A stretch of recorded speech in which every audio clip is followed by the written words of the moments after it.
अजीज दोस्तों, अस्सलाम वालेकुम, नमस्ते, सत श्री अकाल, जय जिनेंद्रा, गुड आफ्टरनून। अजीज दोस्तों, भारत में डेमोक्रेसी की जड़ें बहुत मजबूत हैं और भारत की डेमोक्रेसी दुनिया की सबसे बड़ी डेमोक्रेसी है और सबसे ट्रांसपेरेंट डेमोक्रेसी है जिसके इलेक्टोरल प्रोसेस पे कोई आवाज़ नहीं उठाता। लेकिन भारत की डेमोक्रेसी में काफ़ी इश्यूज हैं, काफ़ी मसले हैं। एक तो सबसे बड़ा मसला भारत की डेमोक्रेसी का ये है कि भारत में डायनास्टिक पॉलिटिक्स का बहुत बड़ा हाथ है। एक है एमपी बना हुआ है, मंत्री बना हुआ है, मर जाता है या जिंदा होता है तो अपने बच्चे बड़े होते हैं, उनको भी अब नीचे की सीटों पे लाता रहता है और इस तरह एक ख़ानदानी पॉलिटिक्स चलती रहती है। हालत ये होती है कि इन कांग्रेस है, इसमें इतनी बड़ी पार्टी है, इतना लोग हैं, इतने सीनियर लोग हैं, लेकिन लीडरशिप सिर्फ इंदिरा गांधी के परिवार, नेहरू के परिवार से चलती है। राहुल गांधी में कोई क्वालिटी नहीं है। मतलब चलो आप काबिल हैं फिर समझ में आती है, लेकिन कोई क्वालिटी नहीं है। इसके बावजूद एक से एक वहाँ पे लीडर पड़ा हुआ है ना, लेकिन it would be always Rahul Gandhi. Rahul Gandhi नहीं होगा तो प्रियंका होगी, प्रियंका नहीं होगी तो कोई पपिट को ला के पीछे से सोनिया गांधी, इससे पहले राजीव गांधी, इससे पहले इंदिरा गांधी। इंदिरा गांधी थी तो वो संजय गांधी को ट्रेन कर रही थी। जब नेहरू का देहांत हुआ तो कई कांग्रेसी सीनियर लीडर मौजूद थे ना। लाल बहादुर शास्त्री जी को बनाना इनकी मजबूरी पड़ी, मार दिया उनको बेचारे को ताशकंद में जाके, और उसकी कोई इंक्वायरी भी नहीं करवाई, कुछ भी नहीं। इंदिरा गांधी जी चलती रहीं। इसी तरह स्टेट लेवल पे आप चले जाएं, लालू प्रसाद यादव, इसके छटे हुए गुंडे मवाली लड़के जो हैं वो आज कोई वाइस चीफ मिनिस्टर बना हुआ है, कोई मिनिस्टर बना हुआ है, जिनकी कोई अपनी औकात नहीं है। इसी तरह अखिलेश यादव को देख लें। भारत को अपने पॉलिटिकल इलेक्टोरल सिस्टम को करेक्ट करना होगा। देखिए, मोदी जी के आने से इन लोगों ने गठबंधन बनाए, इसीलिए तो बनाए कि इनकी खानदानी पॉलिटिक्स मर रही है। वे किसकी हिम्मत थी जो अखिलेश यादव को वहाँ पे हराता। 5 साल वो चीफ मिनिस्टर भी रहा, लेकिन अब उसकी पॉलिटिक्स ख़त्म, कांग्रेस की पॉलिटिक्स ख़त्म। भारत के इतिहास में 10 कंटिन्यूस साल ऐसे नहीं गुजरे जब कांग्रेस सरकार में ना हो, पहली बार हुआ है और आगे भी इनको नज़र आ रहा है। इसी तरह आप साउथ में चले जाएं, सब अपने अपने बच्चों को ट्रेन करके आगे ला रहे हैं। तो ऐसे में थोड़ा इलेक्ट्रल प्रोसेस को सेट करना होगा। देखें, ये जो डायनास्टिक पॉलिटिक्स है थोड़ी सी है यूरोप अमेरिका वगैरह में। अब अमेरिका में देख लें, जो जॉर्ज कैनेडी था, उसका भाई फिर रॉबर्ट कैनेडी भी रहा, अब उसका बेटा भी इलेक्शन कैंपेन में है। तो जिस तरह बिल क्लिंटन था प्रेसिडेंट, तो उसकी बीवी भी प्रेसिडेंट का कैंडिडेट बनी। जॉर्ज बुश था तो उसका बेटा भी प्रेसिडेंट बना, उसका दूसरा बेटा गवर्नर लगा। इसी तरह आप सुनते आए हैं कि ओबामा की बीवी भी, मिशेल ओबामा भी आ रही है। तो थोड़ा बहुत है, लेकिन उनको फिर भी नीचे से कॉम्पीट करके आना पड़ता है। सिर्फ अपनी डायनास्टिक की वजह से आगे नहीं आ जाते। यहाँ पे इंग्लैंड में ऐसा नहीं है कि एक एमपी है, वो 20 साल एमपी रहा, अब वो मर गया या वो ख़त्म हो गया तो उसकी जगह उसका बेटा आ जाए, ये नहीं है। पार्टी पॉलिटिक्स रिमेन्स इम्पोर्टेंट और party leadership remains out of dynastic reach. इस सिलसिले में अश्विनी उपाध्याय जी सुप्रीम कोर्ट के सीनियर एडवोकेट हैं, उन्होंने इस पे एक ज़बरदस्त रिसर्च वीडियो बनाई है, वो मैं आपके सामने रख रहा हूँ अजीज़ दोस्तों। वो आपको बताते हैं कि भारत का ये पॉलिटिकल सिस्टम क्यों तब्दीली मांगता है। थैंक यू वेरी मच अजीज़ दोस्तों for all your support. Kindly keep support. Bharat लोकतंत्र की जननी है। दुनिया में सबसे पहले लोकतंत्र भारत में स्थापित हुआ था। America, Singapore, France, Germany, Japan, यहां तो बहुत देर में लोकतंत्र आया। लेकिन आज देखिए वहां पे किस तरीके से पार्लियामेंट चलती है। ना वहां पे तूतू में होता है, ना आरोप प्रत्यारोप होता है, ना नूरा कुश्ती होती है।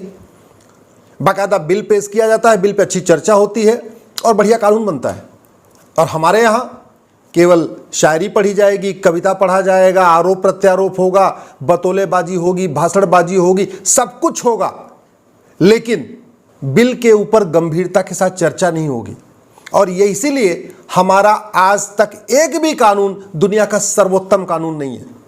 संसद है बढ़िया कानून बनाने के लिए, लेकिन संसद में केवल भाषणबाजी होती है, लच्छेदार बातें होती हैं, कविता पढ़ा जाता है, शायरी पढ़ी जाती है, लेकिन जिसके लिए संसद है वो काम नहीं होता। इसका समाधान है, इसको ठीक किया जा सकता है, इस बतौलेबाजी को बंद किया जा सकता है।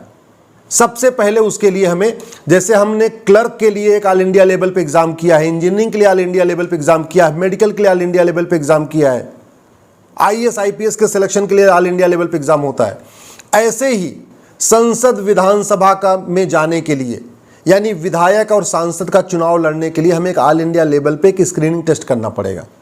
जैसे टीचर एलिजिबिलिटी टेस्ट होता है, जो उसको पास करेगा वही टीचर के लिए अप्लाई कर सकता है, जो पास नहीं करेगा वो अप्लाई भी नहीं कर सकता। इसी तरीके से एक ऑल इंडिया लेवल पे एग्जाम कंडक्ट कर लिया जाए, जो उसको पास करे वही सांसद का चुनाव लड़ पाए, वही विधानसभा का चुनाव लड़ पाए, वही एमएलसी बन पाए, वही राज्यसभा जा पाए। आधा कचरा ऐसे ही साफ हो जाएगा। मिनिमम क्वालिफिकेशन तय कर दिया जाए, मैक्सिमम एज लिमिट तय कर दिया जाए, बाकी थोड़ा कचरा और साफ हो जाएगा। प्रॉपर्टी को आधार से लिंक कर दिया जाए, आधा कचरा और भी साफ हो जाएगा। जो लोग जाति का जहर घोल रहे हैं, भाषा का जहर घोल रहे हैं, क्षेत्र का जहर घोल रहे हैं, इनके खिलाफ कड़ी कार्रवाई शुरू हो जाए, थोड़ा और कचरा साफ हो जाएगा। अभी तो कचरे आ रहे हैं ना संसद और विधानसभा में, जो ड्राइवर बनने के लायक नहीं है, चपरासी बनने के लायक नहीं, होमगार्ड बनने के लायक नहीं, वो पैसे के दम पे पहले तो माफियागिरी करते हैं, जमीन घोटाला करेंगे, खनन घोटाला करेंगे, दवा का घोटाला करेंगे, शराब का ठेका लेंगे, सब नकली पेट्रोल बेचेंगे, सारा काम धाम करके करेंगे। उसके बाद पॉलिटिकल पार्टियों का टिकट खरीद लेंगे, उसके बाद शराब बांटेंगे, पैसा बांटेंगे और फिर जीत जाएंगे। जीतने के बाद अपना सारा काला धन उसमें सफेद कर लेते।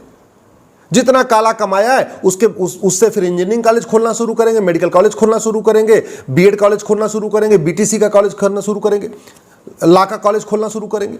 तो जितना पहले काला धन कमाया माफियागिरी करके, चाहे वो खनन माफिया वाला काम किया, चाहे वो ड्रग माफिया का काम किया, चाहे टेंडर माफिया का काम किया, या ट्रांसफर पोस्टिंग माफिया का काम किया, या फर्जीवाड़ा किया, चाहे जमीन घोटाला किया, जितने घोटाले किए उसके जरिए टिकट खरीदा, टिकट खरीद के संसद विधानसभा में पहुंच गए, संसद विधानसभा में पहुंच के माननीय बन गए, और माननीय बन के क्या किया, सारा का सारा ब्लैकमैन के जरिए कॉलेज खोल दिया, medical college, engineering college, law college, BEd college, ये कॉलेज वो कॉलेज, सारा खोल के सारा सफेद कर लिया। जब तक ये चलेगा तब तक अच्छे कानून नहीं बनेंगे।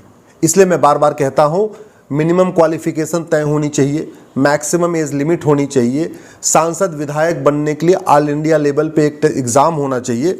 इसके अलावा सांसदों विधायकों की रिस्पॉन्सिबिलिटी तय होनी चाहिए। 5 साल तक सांसद रहते, एक भी बार बिल पेश नहीं करते, प्राइवेट मेंबर बिल। कुछ लोग तो ऐसे हैं कि 5 साल सांसद रहते, एक भी बार एक सवाल नहीं पूछते। क्यों भाई? अगर साल में 3 सत्र होता है तो साल में 3 प्राइवेट मेंबर बिल पेश करना इनके लिए मैंडेटरी होना चाहिए। साल में 3 सत्र होता है तो कम से कम 3 बार सवाल पूछना मैंडेटरी होना चाहिए। यानी 5 साल के कार्यकाल में हर सांसद, हर विधायक कम से कम 15 प्राइवेट मेंबर बिल पेश करे और कम से कम 15 सवाल पूछे। इसीलिए तो उनको पैसा मिलता है। आखिर सांसदों को वेतन भत्ता, गाड़ी बंगला, air ticket, rail ticket, security, बड़े बड़े बंगले किस लिए मिलते हैं? किस लिए? ये तू में आरोप प्रत्यारोप करने के लिए थोड़ी मिलता है, नूरा कुश्ती करने के लिए थोड़ी मिलता है, कविता पाठ करने के लिए थोड़ी मिलता है, फीता काटने के लिए थोड़ी मिलता है। इनका मुख्य काम है कानून बनाना, और कानून नहीं, घटिया कानून नहीं, अच्छा कानून बनाना। यानी कानून ऐसा बनाए जो अमेरिका से अच्छा हो, सिंगापुर से अच्छा हो, ब्राजील से अच्छा हो, कनाडा से अच्छा हो, जर्मनी से अच्छा हो, चीन से अच्छा हो। इसलिए उनको वेतन भत्ता मिलता है। तो अगर हम चाहते हैं संसद ठीक से चले तो सबसे पहले तो हमें कालाधन, बेनामी संपत्ति, आय से अधिक संपत्ति के खिलाफ फांसी देने का कानून बनाना पड़ेगा। अभी कुछ दिन पहले चीन के कानून मंत्री को फांसी हुई है। दुनिया के कई देशों में भ्रष्टाचारियों को फांसी दी जाती है। दुनिया के कई देशों में कालाधन, बेनामी संपत्ति, आय से अधिक संपत्ति 100% जब्त की जाती है। भारत में ऐसा कानून नहीं है। दुनिया के कई देशों में भ्रष्टाचारियों को फांसी दी जाती है, भारत में ऐसा कानून नहीं है। कानून बना दीजिए, देखिए अभी संसद विधानसभा बढ़िया चलने लग जाएगी। संपत्ति को आधार से लिंक कर दीजिए। ये जितने सफेद पोस्ट दिख रहे हैं चप्पल पहन के घूमते हुए, इनके पास हजार 2,000 करोड़ की प्रॉपर्टी निकलेगी। फिर इनको जेल में डालिए, देखिए संसद विधानसभा बढ़िया चलेगी, अच्छे लोग आना शुरू हो जाएंगे। अभी अच्छे लोग तो संसद विधानसभा पहुंच ही नहीं पा रहे। इसी तरीके से पार्टियों के लिए कोई कानून नहीं है, किसको टिकट देती हैं, टिकट देने का क्या क्राइटेरिया है, कोई कानून ही नहीं है। पार्टियां मनमानी कर रही हैं। पार्टियों के ऊपर आरटीआई नहीं लागू होता, उनको कितना चंदा आ रहा है, कितना फंडिंग आ रही है, कितना कैश में आ रहा है, कितना ऑनलाइन आ रहा है, कोई सिस्टम ही नहीं है। सजा याफ्ता लोग आज भी चुनाव तो 6 साल नहीं लड़ सकते, लेकिन पार्टी अध्यक्ष बने रह सकते हैं, पार्टी पदाधिकारी बन सकते हैं। तो सजा याफ्ता लोगों के चुनाव लड़ने, पार्टी बनाने, पार्टी पदाधिकारी बनने पर आजीवन प्रतिबंध लगाने के लिए कानून बनाना पड़ेगा, तब हमारी संसद विधानसभा ठीक से चलेगी। राइट टू रिकॉल और राइट टू रिजेक्ट लागू करना पड़ेगा कि भाई अगर जो आदमी एकदम निकम्मा है, काम ही नहीं करता, उसको वापस बुलाने का अधिकार होना चाहिए। चुनाव आयोग को पार्टियों की मान्यता समाप्त करने के लिए अधिकार देना पड़ेगा। अभी कोई पॉलिटिकल पार्टी कितना भी वायलेशन कर ले, चुनाव आयोग के नोटिस भेज सकता है, पार्टियों की मान्यता नहीं रद्द कर सकता। पावर ही नहीं उसके पास, कानून ही नहीं ऐसा कोई। कैश लेन देन पे कोई रोक नहीं है। इसी तरीके से सांसदों विधायकों के दूसरा धंधा करने पे कोई रोक नहीं है, और सांसदों विधायकों के ऊपर नो वर्क नो पे नहीं लागू होता। वो काम करें चाहे ना करें, संसद में आए चाहे ना आए, लेकिन कोई उनके ऊपर, उनके वेतन पे कोई फर्क नहीं पड़ेगा, पेंशन पे कोई फर्क नहीं पड़ेगा। कई सारे ऐसे सांसद हैं जो आए और चले गए, चाहे वो सचिन तेंदुलकर हो या रेखा हो, ऐसे बहुत सारे सेलिब्रिटीज आते हैं। वो 5 साल 6 साल रहते हैं संसद में, कुछ नहीं करते, आते हैं चले जाते हैं। धर्मेंद्र आए, हेमा मालिनी आए, उनके बेटे जो है वो भी आ गए, धर्मेंद्र हेमा मालिनी के, सनी देओल भी आ गए। ऐसे बहुत सारे सांसद हैं। पहले बॉलीवुड में डांस वांस किया करते थे, वहां पे हीरोगिरी किया करते थे, संसद में आ गए, बस फोटो खिंचवा रहे हैं, बस आ रहे हैं, फोटो खिंचवा रहा है। न कभी प्राइवेट मेंबर बिल पेश करते हैं, न क्वेश्चन आवर में अच्छे सवाल पूछते हैं, न 0 आवर में अच्छे सवाल पूछते हैं। इसीलिए क्या उनको सांसद बनाया गया है क्या? तो कोई अकाउंटेबिलिटी नहीं है। अरे ढंग के लोग संसद विधानसभा में पहुंचेंगे तब देश का कल्याण होगा। बतौलेबाजी करने से, लच्छेदार भाषण देने से, शायरी करने से देश का कोई फायदा नहीं होगा। वहां पे नूरा कुश्ती करने से देश का कोई फायदा नहीं होगा। और आज घटिया कानूनों के कारण ही देश का कोई भी जिला भ्रष्टाचार से मुक्त नहीं है। थाने दलाली के अड्डे हैं, तहसील में कमीशन खोरी होती है, जिला की अदालतों में न्याय बिक रहा है। संसद में न कभी घूसखोरी पे चर्चा होती, न जमाखोरी पे चर्चा होती, न मिलावटखोरी पे चर्चा होती, न कालाबाजारी पे चर्चा होती, न नशा तस्करी पे चर्चा होती, न मानव तस्करी पे चर्चा होती। संसद में न रोहिंग्या घुसपैठ पे चर्चा होती, न बांग्लादेशी घुसपैठ पे चर्चा होती है, न मिशनरियों के धर्मांतरण पे चर्चा होती है। संसद में कभी सरतन से जुदा पे नहीं चर्चा होती है, न पत्थरबाजी पे चर्चा होती है। एक के बाद एक राज्य जलते चले जा रहे हैं। 9 राज्यों में हिंदू खत्म हो गए, संसद में कभी चर्चा ही नहीं होती। 200 जिलों की डेमोग्राफी बदल चुकी है, संसद में कभी चर्चा नहीं होती। 300 तहसीलों की डेमोग्राफी बदल चुकी है, संसद में कभी चर्चा ही नहीं होती। चर्चा होती किस मुद्दे पे है? जो राष्ट्र के प्रमुख खतरे हैं उस पर चर्चा नहीं होती, समाज के प्रति जो प्रमुख खतरे हैं उस पर चर्चा नहीं होती, सनातन संस्कृति के लिए जो प्रमुख खतरे हैं उस पर कभी चर्चा नहीं होती, नक्सलवाद माओवाद पे कभी चर्चा नहीं होती, अलगाववादियों को अलगाववाद खत्म कैसे किया जाए इस पर कभी चर्चा नहीं होती। पूरे देश में ड्रग माफियाओं ने अपना नेटवर्क फैला दिया है, उस पर कभी चर्चा ही नहीं होती। सिंगापुर में एक आदमी के पास 900 ग्राम गांजा मिला, उनके पास कानून था, उन्होंने फांसी दे दिया। हमारे पास फांसी देने का कानून ही नहीं है, और फांसी देने के लिए कभी कोई डिमांड भी नहीं होती। तो जो हमारे संस्कृति के लिए खतरा है, हमारे समाज के लिए खतरा है, हमारे राष्ट्र के लिए खतरा है, उस पर संसद में कोई चर्चा नहीं होती। बस केवल ये होगा, तू चोर मैं सिपाही, तू चोर है मैं अच्छा हूं, तू ये है तू वो है, मतलब बतौलेबाजी, गांधीवाद की बतौलेबाजी, अंबेडकरवाद की बतौलेबाजी, समाजवाद की बतौलेबाजी, सारी बातों पे होगी, लेकिन जिससे आम जनता को लाभ हो।